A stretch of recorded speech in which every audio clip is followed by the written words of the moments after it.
लेकिन बहुत दिनों के बाद कृपा हुई है, पता नहीं क्या हमसे अपराध हुआ, समझ में नहीं आ रहा।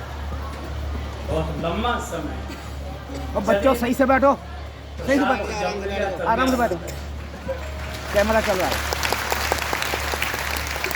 लेकर कथा के प्रसंग में बढ़ते हैं।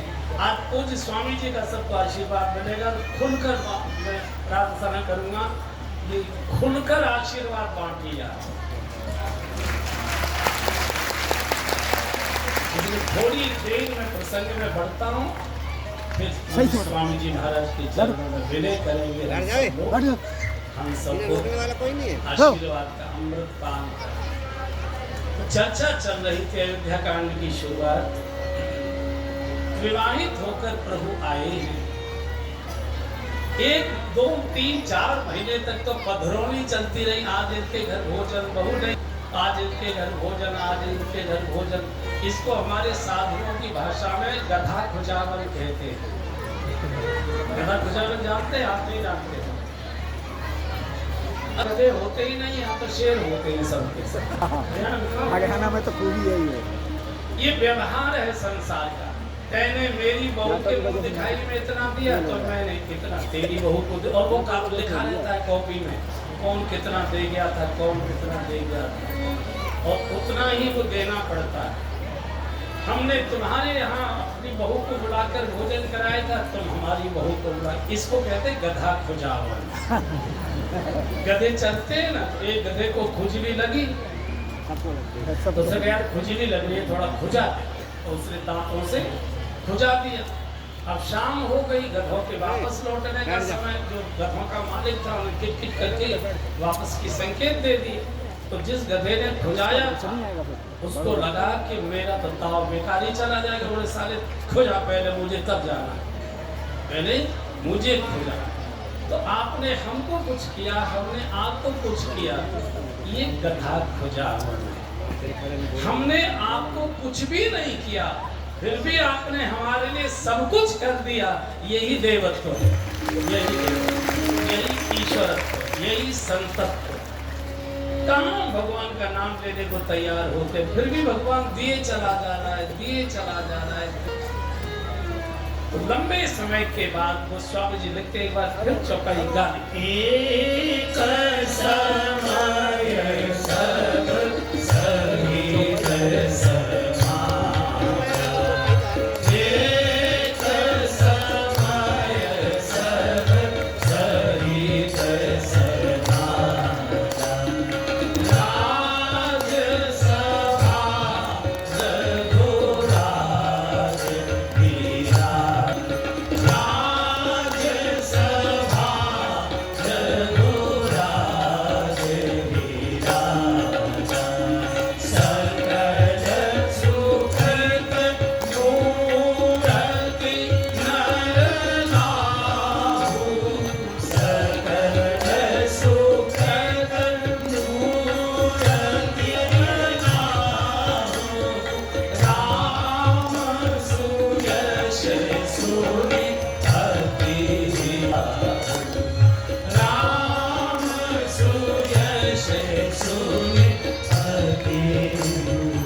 बाद राज्यसभा के सत्र का आयोजन हुआ है।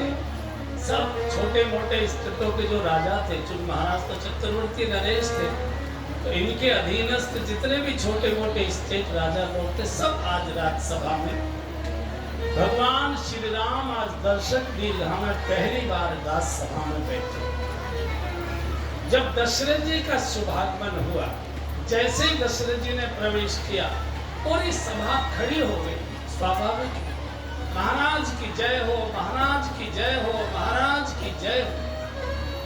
किसी ने धीरे से पूछा, भैया इतनी जय जयकार क्यों कर रहे हो? बोले जितनी की जाए उतनी ही कम है। क्यों? बोले जिनके घर में राम जैसे पुत्र और जानकी जी जैसे पुत्र वधु विराजमान हो, उनकी तो जितनी जय जयकार की जाए, प्रशंसा की जाए, उतनी ही थोर सब खास। तो जब किसी नेता की जय जयकार की जाती है, होते ना, जैसे कोई मंत्री आए, कोई और बड़े नेता कोई आए तो जैसे ही भीड़ में आते लोग खड़े होकर स्वागत करते, जय हो उनका नाम लेकर जय हो हमारा नेता कैसा हो, ऐसा करके बोलते हैं ना। तो जनता जय जयकार करते, वो नेताजी क्या करते हैं? नेताजी क्या करते? वो ऐसे करते, ऐसे करते देखे कि नहीं? आपने देखे किसी ने? क्यों आप में से किसी ने देखे ऐसे मन से ऐसे करते हैं कि नहीं जनता को? मैंने एक स्वामी जी से पूछा, वो भी हरिद्वार के ही थे संयोग से। हमने स्वामी जी जब लोग जय जयकार करते हैं तो हम लोग हाथ जोड़ते हैं, सिर झुकाते हैं, प्रणाम करते हैं। ये जो नेताओं की जय जयकार की जाती है तो ये किसी को ना प्रणाम करे ना हाथ जोड़े, ये ऐसे करते हैं। इसका क्या मतलब होता है? शास्त्र में इसका क्या वर्णन है? बोले तुमने कभी कोबरा नाग देखा है? मैंने कि हाँ देखा है। वो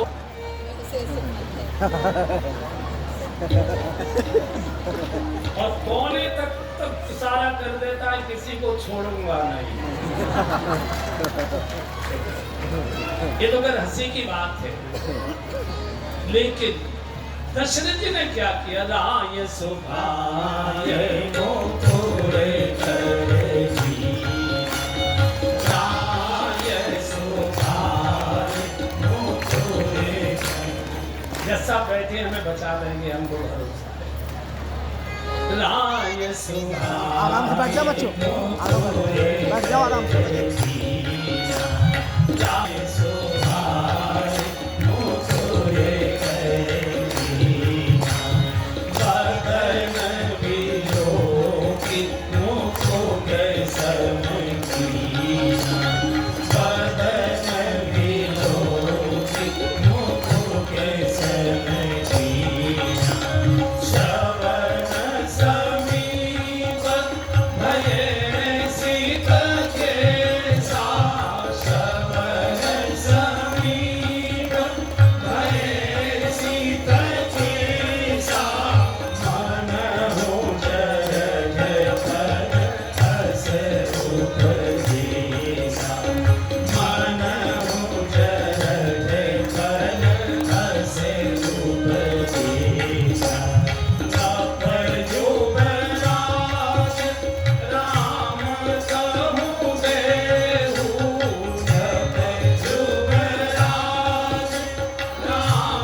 दशरथ जी जैसा कोई धर्मात्मा नहीं, दशरथ जी जैसा कोई पुण्यात्मा नहीं, दशरथ जी जैसा कोई देवात्मा नहीं, दशरथ जी जैसा कोई प्रजा पालक नहीं। जब जय जयकार हुई तो दशरथ जी ने ज्यों वैसे शीशा और शीशा देखने लगे। राय सुभाय मुकुर कर लीना, इनकी आदत थी बार बार शीशा देखने। उनके सचिव ने एक बार पूछ लिया, महाराज भरी सभा में वो भी भगवान राम विराजमान थे और ये मर्यादा की राजसभा है, धर्म की राजसभा है, घर से चले थे तो शीशा देखकर नहीं चले थे। आम आदमी भी घर से चलता है, बाल उल कर करा के ठीक ठाक, हमारे जैसे घुमसाट बाबा भी ठीक ठाक होके चलते हैं, सब कॉलर वॉलर देख लेते हैं ठीक ठाक है नहीं, माला चमक रही है कि नहीं चमक रही, सारा हम भी मेकअप करके चलते। तो क्या आप तय होकर नहीं चले थे, तैयार होकर? तो दशरथ जी ने कहा मैंने तो भरी सभा में शीशा देखा, तुम एकांत में अकेले में देख लिया कर। और दशरथ जी कहना चाहते हैं जब समाज में आपकी जय जयकार होने लग जाए, समाज में लोग हाथ जोड़कर खड़े होकर आपका अभिवादन करें, आपको प्रणाम करें, आपके आने पर खड़े हो जाएं, आपको बैठने के लिए अपनी सीट खाली कर कर दे दें, जब आपकी समाज में इतनी इज्जत हो जाए, तो मैंने तो भरे समाज में शीशा देखा था, भरी सभा में शीशा देखा था। कृपया घर के कमरे के कोने में खड़े होकर शीशा देख लिया करो कभी कभी, कि जितनी मेरी जय जयकार हो रही है, जितना मेरा सम्मान समाज कर रहा है, मैं उसके योग्य हूं या नहीं। और नहीं हूं तो आचरण में सुधार करें, आदतों में सुधार करें। समाज की श्रद्धा ये बालू की दीवार की तरह होती है। बालू की दीवार बहुत कठिनाई से खड़ी होती है और जरा से हवा के झोंके से ढह जाया करती है। समाज की जो श्रद्धा होती है बंधुओं, ये बहुत नाजुक होती है। जो समाज जय जयकार करता था, कुछ दिनों के बाद वही समाज हाहाकार करने लगता है। तो जिनकी जय जयकार होती हो,